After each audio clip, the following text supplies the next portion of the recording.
If you look at the geography of the modern Middle East, the first thing you notice is the climate. There is almost no natural freshwater to be found. No deep mountain reservoirs, no heavy rainfall, and no major river systems to tap into.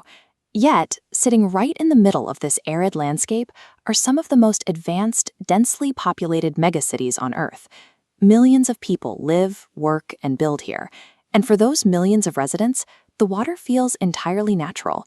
You turn on a tap, take a shower, or water a lawn, and clean water flows without interruption.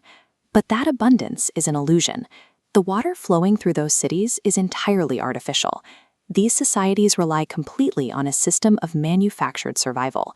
Instead of pulling from a lake or a groundwater aquifer, the water here is taken directly from the ocean and processed into a usable product. This single industrial process carries the weight of the entire regional economy.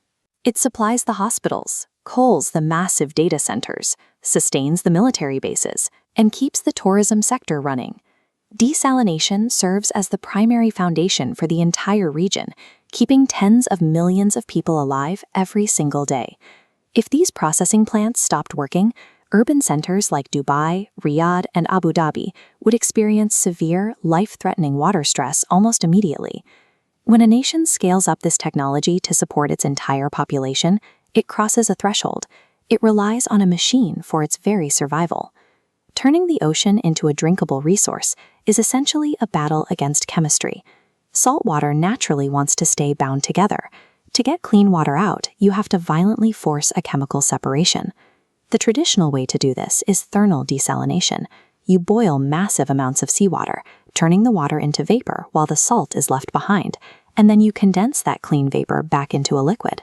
Today, the most common method is reverse osmosis.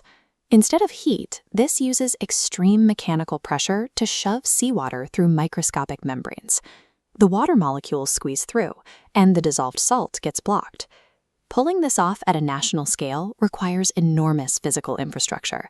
You need massive ocean intake pumps pulling in millions of gallons, feeding into thousands of specialized membrane vessels. Through this infrastructure, drinking water skips the passive natural cycle of rain and rivers. It becomes a heavy industrial manufacturing chain, running continuously, day and night. But forcing this chemical separation comes with a major cost. The amount of energy required to run these plants is staggering. Because the energy demands are so high, desalination plants in the Gulf are physically and strategically intertwined with the region's power grids. This creates a direct point of vulnerability. If a blackout hits or the power grid is disrupted, the water production stops. And the footprint doesn't stop at the plant. Delivering that water requires miles of industrial pipelines, continuous chemical pretreatment, and massive storage reservoirs to hold the supply. By engineering their way out of a hydrology problem, these nations inadvertently created an infrastructure dependency. The water flowing out of the tap is exactly as reliable as the power grid running the plant. Because these facilities are critical industrial choke points, they have caught the attention of rival militaries. They are high-value strategic targets. During recent periods of escalation, regional actors like Iran have issued explicit threats to strike Gulf water and energy infrastructure if conflicts intensify. This is the geographical paradox of the region. The exact coastlines that provide the ocean water for survival also leave these megaplants brutally exposed to maritime and aerial strikes. This chart shows how quickly the situation degrades. If a megaplant is hit, production drops instantly. Distribution tightens up, and the days of stored water deplete rapidly, leaving millions of residents vulnerable within hours. In this highly concentrated environment, a damaged facility is an immediate threat to the basic biological survival of an entire population. Knowing this, Gulf governments are actively scrambling to build redundancy into their systems. They are shifting their focus from maximizing water efficiency to ensuring existential protection.